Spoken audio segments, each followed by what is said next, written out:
ఇంకోసారి ఫోన్ చేయొద్దని చెప్పాను కదా, ఎందుకు చేసావు? పెట్టే. ఏ ప్లీజ్ కట్ చేయొద్దు. I'm sorry. ఇంకోసారి కీర్తి గురించి తప్పుగా మాట్లాడను, ప్రామిస్. అసలు తప్పుగా మాట్లాడటానికి ఏమైనా ఉంటే కదా. నువ్విలా చెప్తుంటే నాకు కీర్తి గురించి తెలుసుకోవాలనుంది. చెప్పవా? ఇప్పుడు నువ్వు తెలుసుకొని ఏం చేస్తావు? నేను తనలా ఉండడానికి ట్రై చేస్తాను. అప్పుడు నేను కూడా నీకు నచ్చొచ్చు కదా. ఏంటి సైలెంట్ అయిపోయా? నేను కీర్తిలా మారడం నీకు ఇష్టం లేదా? ట్రై చేస్తే రావటానికి అది డబ్బు కాదు, గుణం.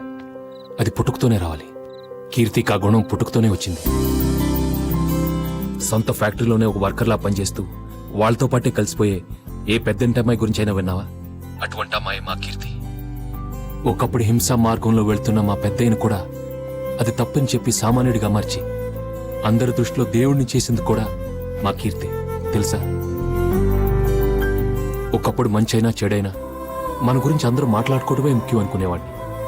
కానీ తనని చూసిన తర్వాత నలుగురు మన గురించి మంచిగా మాట్లాడుకోవాలని తెలిసింది. తనని చంపాలని చూసిన వాళ్ళని కూడా క్షమించేంత గొప్ప మనసు ఉంది కీర్తికి. బలంతో యుద్ధాలు చేయొచ్చు కానీ ఆపలేమని అర్థం చేసుకున్నాను.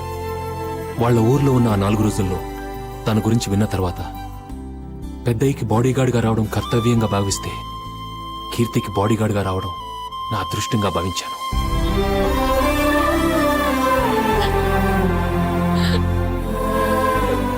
అలాంటి కీర్తి గురించి నువ్వు తప్పుగా మాట్లాడితే నాకు కోపం రాదా? అందుకే తిట్టాను. Sorry, I'm extremely sorry. ఏ వెంకీ, నువ్వెందుకు సారీ చెప్తున్నావు? తప్పు చేసింది, తప్పుగా మాట్లాడింది నేను కదా. ఇప్పుడు నేను సరిగ్గా అర్థం చేసుకున్నాను, తనని కాదు నిన్ను. I love you Venky.